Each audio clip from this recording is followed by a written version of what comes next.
যে ছবি আপনারা দেখছেন যে গত কয়েকদিন দুদিনে তারা বেইলি ব্রিজ তৈরি করতে পেরেছেন, যার ফলে একাধিক আর্থ মুভার বা জেসিবিকে নিয়ে আসা সম্ভব হয়েছে। কিন্তু স্বাভাবিকভাবে যে পরিমাণে তাণ্ডবের যে ব্যাপ্তি, সেই তুলনায় সেনার যে কাজ, সেই কাজে কতটা সর্বোচ্চ গতির পরেও কতদিনে পরিস্থিতি স্বাভাবিক হবে বা সকলকে সেখান থেকে নিরাপদে সরানো যাবে যারা এখনো পর্যন্ত আটকে রয়েছেন, সেটা আগাম বলা কঠিন। এই হচ্ছে পরিস্থিতি। আপনারা দেখতে পাচ্ছেন যেদিকে চোখ যায় শুধুই ধ্বংসের ছবি, শুধুই প্রকৃতির রুদ্র রোষের ছবি।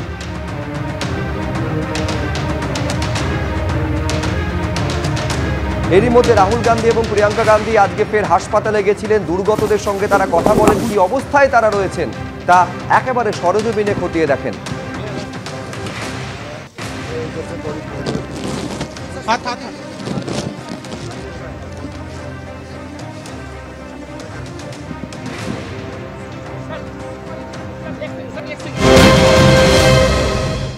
সাজানো ওয়েনাড একেবারে ধ্বংসস্তূপে পরিণত হয়েছে। যেখানেই তাকাচ্ছি সেখানেই শুধুমাত্র যারা উদ্ধারকারী দলের সদস্যরা তারা রয়েছে। একের পর এক যে ঘর বাড়িগুলো দেখতে পাওয়া যাচ্ছে, সেই সমস্ত ঘর বাড়িগুলো সম্পূর্ণ ফাঁকা অবস্থায় পড়ে রয়েছে। কোনো বাড়িতে কিন্তু কোনো বাড়ির সদস্যরা নেই, কারণ এখানে যে পরিস্থিতি তৈরি হয়েছে সেই পরিস্থিতি হওয়ার দরুন কিন্তু এখানে অনেকেই আতঙ্কে তারা ঘর ছেড়ে চলে গেছেন। অনেকেই উদ্ধারকারী দলের সদস্যদের কাছে জানাচ্ছেন যে তারা কিন্তু এই মুহূর্তে গ্রামের রাস্তায়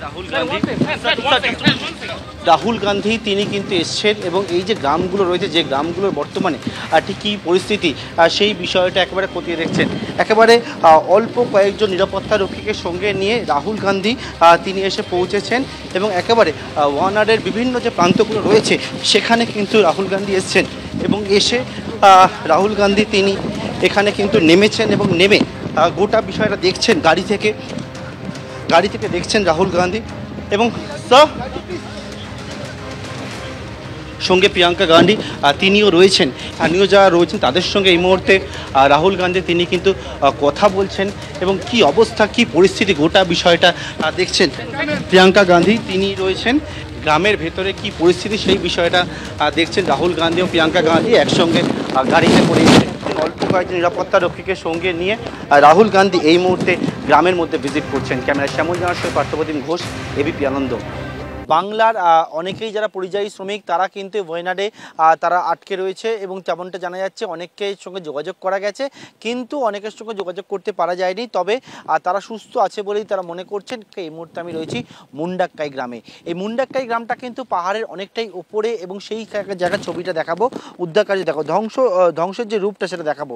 আমার সহকর্মী শ্যামল জানা যে ছবি তুলে ধরছে দেখতে পাচ্ছি একটা স্কুটার, সেই স্কুটার একেবারে যেরকম লন্ডভন্ড পরিস্থিতি এখানে তৈরি হয়েছে, সেই স্কুটার একেবারে দলা পাকিয়ে রয়েছে। এখানে দেখতে পাচ্ছি এখানে স্কুটার যেমন দলা পাকিয়ে রয়েছে এবং এক জায়গায় যেমন উদ্ধার কার্য চলছে, উদ্ধার কার্যে যারা উদ্ধারকারী দল তারা যেটা বলছেন যে অনেকটাই সময় লাগবে। কারণটা কি? কারণটা এই জায়গাটা বিস্তীর্ণ এলাকা, অনেক বড় জায়গা রয়েছে এবং সেইখানে কিন্তু এক একটা জায়গায় যখন জেসিবি নামানো হচ্ছে কিন্তু এরকম এত বড় জায়গা, সেই জায়গায় নামাতে অনেক সময় লাগবে। এখানে একটা দেখতে পাচ্ছি যে ছবি সেটা হচ্ছে একের পরে যে গাছ সেটা ভেঙে পড়ে রয়েছে। ঘর দেখতে পাচ্ছি অনেকেরই পরপর বেশ কিছু ঘর ছিল, যে ঘর একেবারে ভেঙে চুরে রয়েছে। সেই ঘরে দেওয়াল ভেঙে গিয়েছে এবং ঘরের মধ্যে যে মাটি এসে পড়েছে একেবারে ভূমিধস, সেই ঘরে ধস নেমে গিয়ে সেই ঘর আর ঘর নেই, সম্পূর্ণভাবে ধূলিসাৎ। এই সমস্ত জায়গায় এখনও উদ্ধারকারী দলেরা তারা উদ্ধার কার্য শুরু করবে, কারণ এখনও উদ্ধার করা যায়নি। এবং যে জায়গায় উদ্ধার কার্য চলছে সেক্ষেত্রে কিন্তু সেখান থেকে যেটা দেখা যাচ্ছে সেটা হচ্ছে এই যখন এই মাটি সরানো হচ্ছে, মাটি সরাবার পর সেখান থেকে কিন্তু দেহ এবং দেহাংশ উদ্ধার হচ্ছে। ইতিমধ্যে ৩০০-র ওপর মানুষের মৃত্যুর ঘটনা ঘটেছে, অনেকেই নিখোঁজ রয়েছে এখনও পর্যন্ত। গোটা যে গ্রামটা সেই গ্রাম একেবারে ধূলিসাৎ হয়ে গিয়েছে, বিদ্যুতের খুঁটি উপরে পড়ে রয়েছে, একের পর এক গাছ, বড় বড় গাছ পাহাড়ের ওপরে, সেই গাছ ভেঙে একবারে পাহাড়ের উপর থেকে নিচের দিকে নামতে শুরু করে। এবং ওয়েনাডের যে জায়গা চুরালবেলা গ্রাম দেখেছো তুমি, আমরা যে মুন্ডাক্কাই গ্রামে রয়েছি, এই মুন্ডাক্কাই গ্রামটা কিন্তু পাহাড়ের অনেকটাই ওপরে।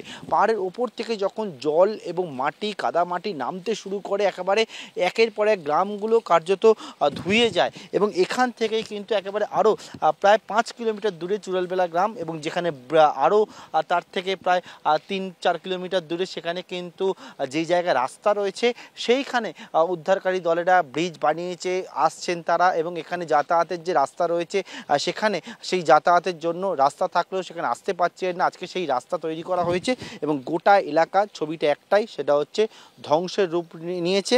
প্রকৃতির যে এখানে যে রকম পরিস্থিতি হয়েছে এবং সেক্ষেত্রে কিন্তু গোটা এলাকায় এখন শুনশান, ধ্বংসস্তূপ সরিয়ে উদ্ধারকারী দলের সদস্যরা উদ্ধারের চেষ্টা চালাচ্ছেন।